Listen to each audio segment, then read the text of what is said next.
आज हम कबीरदास जी का जीवन परिचय जानने का प्रयास करेंगे।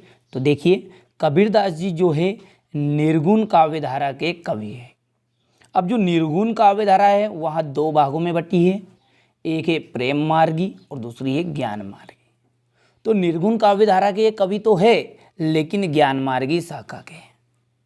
तो लिख दीजिएगा आपके कबीरदास जी निर्गुण काव्य धारा के ज्ञान मार्गी शाखा के कवि थे। इनका जो जन्म है, ऐसा माना जाता है कि इनका जो जन्म 1398 ईस्वी में काशी में हुआ था। कहाँ पर हुआ? 1398 ईस्वी में काशी में हुआ। कबीरदास जी को प्रसिद्ध संत रामानंद से राम नाम का गुरु मंत्र मिला था। यानी कि इनके गुरु कौन थे? रामानंद जी थे, और इन्हें गुरु मंत्र के रूप में बताया गया था राम का नाम। इन्होंने मूर्ति पूजा, कर्मकांड तथा बाहरी आडंबरों का विरोध किया। जो भी मूर्ति पूजा, क्योंकि ये इनके जो भगवान थे उनको ये किस रूप में मानते थे? निराकार रूप में, मूर्ति में नहीं, निराकार रूप में मानते थे। ऐसा नहीं कि इनने भक्ति नहीं की, भक्ति इन्होंने भी की, पर इन्होंने निर्गुण निराकार भगवान का की आराधना की, यानी ईश्वर को इन्होंने निराकार रूप में माना। कुल मिलाकर बातें, इन्होंने हिंदू मुस्लिम एकता का नारा दिया, यानी कि मुस्लिम और हिंदू दोनों को एकता करने के लिए बहुत प्रयास किया। लगभग इन्होंने 120 वर्ष की उम्र पाई और एक दिन सन 1518 ईस्वी में इनकी मृत्यु हो गई।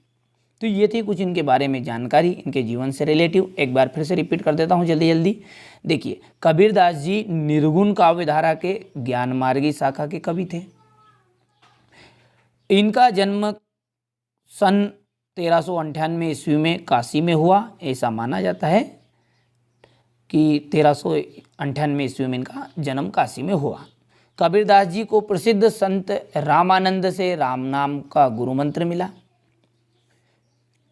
इन्होंने जो भक्ति भावना की उसके अकॉर्डिंग अनुसार इन्होंने मूर्ति पूजा, कर्मकांड तथा बाहरी आडंबरों का विरोध किया। इन्होंने मुस्लिम हिंदू एकता का नारा भी दिया और लगभग 120 वर्ष की उम्र पाकर सन 1518 ईस्वी में इनकी मृत्यु हो गई। अब बढ़ते हैं इनकी रचनाओं की तरफ। तो देखिए, जैसा कि जो कबीरदास जी थे वो पढ़े लिखे नहीं थे, तो इन्होंने बीजक एक ग्रंथ की रचना की। बाद में इनके शिष्यों ने उन्हें 3 शाखाओं में बांट दिया है, 3 भागों में बांट दिया, जिनका नाम है साखी, सबद और रमेनी, जो इस बीजक के ही हिस्से हैं। भाव पक्ष, इनके काव्य में समाज सुधार की भावना देखने को मिलती है। यानी कि समाज को जो रूढ़िया प्रति थी, रूढ़िया परंपराएं थी, रूढ़ी परंपराएं जिनको बोलते हैं, और उनका इन्होंने विरोध किया। कबीरदास जी निर्गुण ब्रह्मा के उपासक थे, क्योंकि जो कबीर के राम जी थे भगवान, क्योंकि राम नाम का उन्हें गुरु मंत्र दिया गया था, तो उन्होंने जो कबीर के राम हैं वो निर्गुण निराकार परम ब्रह्मा है। इन्होंने ज्ञान को सबसे अधिक महत्व दिया। क्या क्या बोला मैंने? कि इनके काव्य में समाज सुधार की भावना देखने को मिली। कबीरदास जी निर्गुण ब्रह्मा के उपासक थे। कबीर के जो राम है वो निराकार परम ब्रह्मा है। इन्होंने ज्ञान को सबसे ज़्यादा महत्व दिया। इसके अतिरिक्त कबीर के काव्य में दार्शनिक विचारधारा भी देखने को मिलती है। अब आगे बढ़ते हैं इनके कला पक्ष की तरफ। तो देखिए, कला पक्ष के अंतर्गत आप लिख सकते हैं कि कबीरदास जी पढ़े लिखे नहीं थे, इसलिए इनका जो ज्ञान है वहाँ सत्संग के द्वारा और ब्राह्मण से ही इन्हें प्राप्त हुआ था।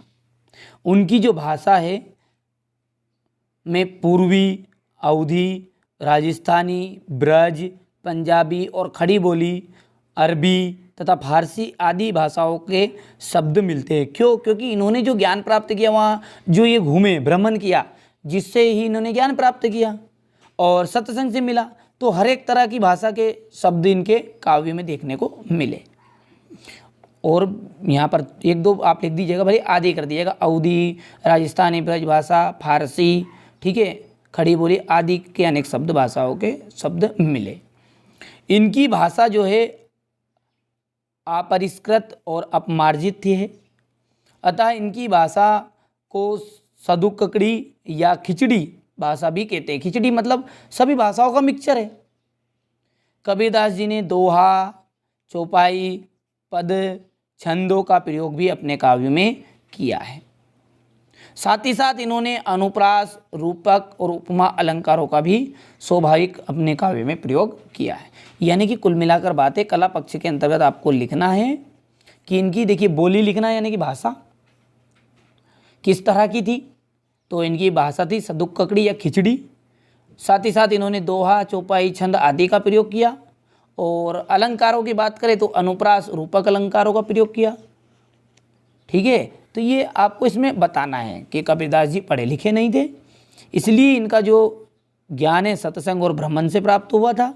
इनकी भाषा में पूर्वी, अवधी, राजस्थानी, ब्रज, पंजाबी, खड़ी बोली, अरबी बोल सकते, फारसी आदि अनेक भाषाओं का प्रयोग इन्होंने के शब्द इनकी भाषा में देखने को मिले। इनकी भाषा अपरिष्कृत और अपमार्जित है, अतः इनकी भाषा को हम कह सकते हैं सदुक्कड़ी और या खिचड़ी। कबीर ने दोहा, चौपाई, पद, छंदों का प्रयोग किया। साथ ही साथ इन्होंने रूपक, अनुप्रास अलंकारों का भी प्रयोग अपने काव्य में किया। साहित्य में स्थान देखिए, ज्ञान मार्गी शाखा के जो प्रतिनिधि कवि हैं यहाँ पर कौन? कबीरदास जी।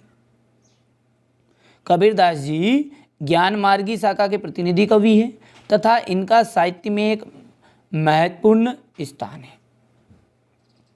ये महान समाज सुधारक तथा युग निर्माता के रूप में सदा ही स्मरणीय रहेंगे। हमेशा ही ये इनको स्मरण किया जाएगा, किस रूप में? एक समाज सुधारक के रूप में और एक नए युग के निर्माण के रूप में इनको सदा ही हिंदी साहित्य स्मरण करता रहेगा।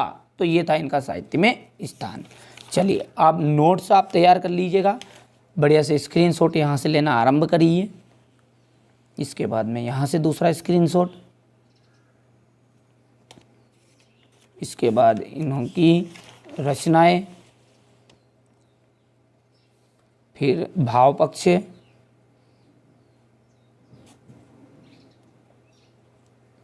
भाव पक्ष के बाद में आएगा कला पक्ष,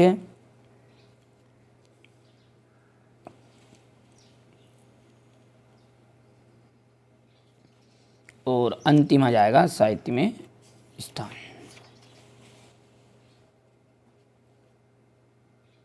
तो मिलते हैं अगले वीडियो में किसी और नए महत्वपूर्ण कवि परिचय के साथ। यदि आपने पिछले कवि परिचय, मोस्ट इंपोर्टेंट कवि परिचय को नहीं देखा है तो लिंक डिस्क्रिप्शन में मिल जाएगी, वहाँ से जाकर आप कवि परिचय या लेखक परिचय को देख सकते हैं।